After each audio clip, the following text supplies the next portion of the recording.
हम ख्वाबों में कहीं पर भी एग्जिस्ट करती है। उस लड़के के इरादे सही नहीं। अस्सलाम वालेकुम नाज़रीन, ड्रामा सीरियल फासले जिसकी आने वाली नेक्स्ट एपिसोड में हम देखेंगे जैसा कि सिकंदर जो एनी और जावियार को अलग करने की पूरी कोशिश कर रहा है, मगर एनी जावियार के एक्सीडेंट के बाद जिस तरह से उसकी खिदमत कर रही है और उसका ख्याल रखती है, ये देखकर जीनत और सिकंदर को बहुत बुरा लगता है, क्योंकि वो दोनों जितना ही उनको अलग करने की कोशिश करते हैं उतना ही जावियार और एनी करीब होते जा रहे हैं।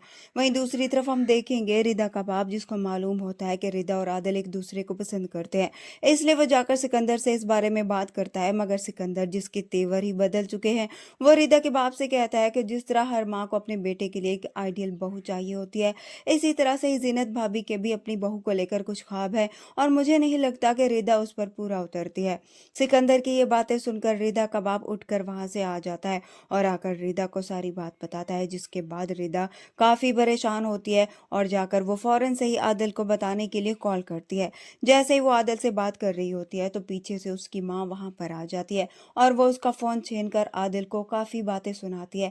वो आदिल से कहती है कि मैंने तुम्हें पहले ही बता दिया था कि मेरी बेटी की शादी तुमसे कभी नहीं हो सकती और ये बात तुम अपने जहन में बिठा लो। आइंदा रिदा को फोन करने की भी जरूरत मत करना, वरना मुझसे बुरा कोई नहीं होगा।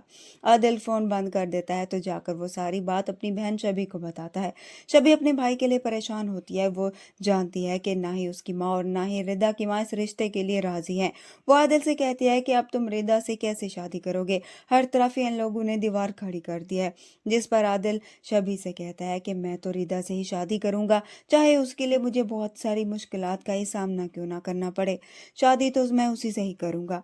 दूसरी तरफ ऐनी को भी जब इस बात का पता चलेगा कि सिकंदर ने भी इस रिश्ते के लिए इनकार कर दिया है, तो वो जाकर जावियार से इस बारे में बात करेगी, उसे बताएगी कि किस तरह से इन लोगों ने उसके फूफा से बात की है। जावियार और ऐनी मिलकर ही अब आदिल और रिदा की शादी करवाने के लिए कोशिश करेंगे, ताकि आदिल को उसकी मोहब्बत मिल जाए और वो दोनों ही एक दूसरे के करीब आ जाए।